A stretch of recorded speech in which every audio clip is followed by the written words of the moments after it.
उज्जैन के वाल्मीकि धाम आश्रम के प्रमुख बाल योगी संत उमेश नाथ जी महाराज को बीजेपी ने मध्य प्रदेश से राज्यसभा उम्मीदवार बनाया। बीजेपी ने बीते दिनों जैसे ही उज्जैन के संत बाल योगी उमेश नाथ महाराज का नाम राज्यसभा के उम्मीदवार के रूप में ऐलान किया, वैसे ही उनके अनुयायियों के साथ साथ आम लोग भी चकित रह गए। अभी राज्यसभा सांसद के लिए वोटिंग होना बाकी है, मगर सर्वसम्मति से उमेश नाथ महाराज निर्विरोध राज्यसभा सांसद चुन लिए गए हैं। उनका महिदपुर वाल्मीकि गली में अभिनंदन किया गया। गुरुवार को शाम को श्री श्री 1008 संत श्री बाल योगी उमेश जी महाराज महिदपुर की वाल्मीकि मोहल्ले में पहुंचे, जहां सबसे पहले उन्होंने गोगा देव जी के मंदिर में दर्शन किए। उसके बाद मंच पर विराजमान हुए वाल्मीकि समाज के साथ नगर के गणमान्य नागरिकों ने उमेश नाथ जी महाराज का पुष्प माला पहनाकर अभिवादन किया। बाल योगी उमेश जी महाराज ने सभी को संबोधित करते हुए बताया कि लोकतंत्र के इस महायज्ञ में हमें अपने मत की आहुति देकर इस महायज्ञ को सफल बनाना है। देश में जब जब भी चुनाव की प्रक्रिया होती है तो उसके लिए विभिन्न दलों के लोग आकर के उस काम को अंजाम देने की कोशिश में रहते हैं और अभी भी वही हो रहा है।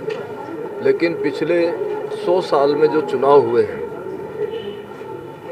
या ये कहें कि लोकतंत्र का जो एक बड़ा यज्ञ हुआ है, उसमें ये एक यज्ञ बड़ा अनूठा है और एक ये महायज्ञ जैसा है, क्योंकि इस देश में विभिन्न चुनावों में कई प्रकार के लुभावने भाषण होते हैं और बहुत सारी लुभावनी व्यवस्थाएं रहती हैं। लेकिन इस चुनाव में स्वतः ही भारत का प्रत्येक नागरिक, प्रत्येक मातृ शक्ति बहुत प्रसन्न है और ललायित है कि इस देश में मर्यादा पुरुषोत्तम भगवान श्री राम जी का जो मंदिर है, सनातन की जो स्थापना है, इस देश की बहुत सारी छोटी छोटी समस्याओं का जो निदान है, उन सब पूरी प्रक्रियाओं को समझते हुए इस देश के प्रत्येक नागरिक का ये भाव है कि इस लोकतंत्र के यज्ञ में हमारी आहुति जाना जरूरी है।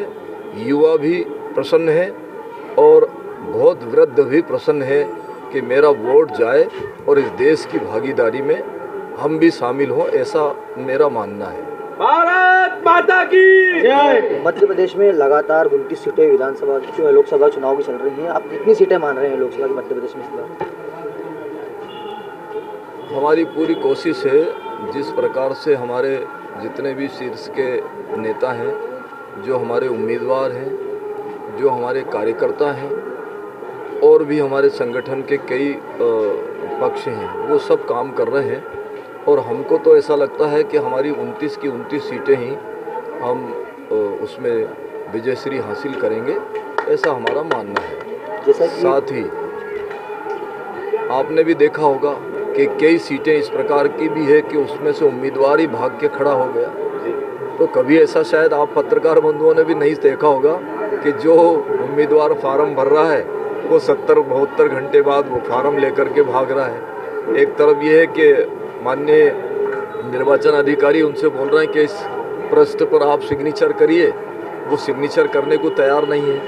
तो कुछ लोगों के मन में ऐसा भाव आ रहा है कि शायद जो पार्टियां हैं वो उसको धमका रही हैं, डरा रही हैं, लेकिन ऐसा कुछ नहीं है। निर्वाचन की प्रक्रिया बहुत व्यवस्थित है और इस देश का जो शासन है, निर्वाचन का जो प्रक्रिया है, वो बहुत मजबूती से अपने काम को करने का संकल्प लिए हुए हैं और बहुत स्वतंत्र रूप से ये चुनाव हो रहा है। अभी तक जो मतदान हुए हैं पूरे देश के 3 चक्र मतदान जो है, चौथा चक्र का होने जा रहा है, वो लगभग देखा गया प्रायः सभी जगह 60-62% तक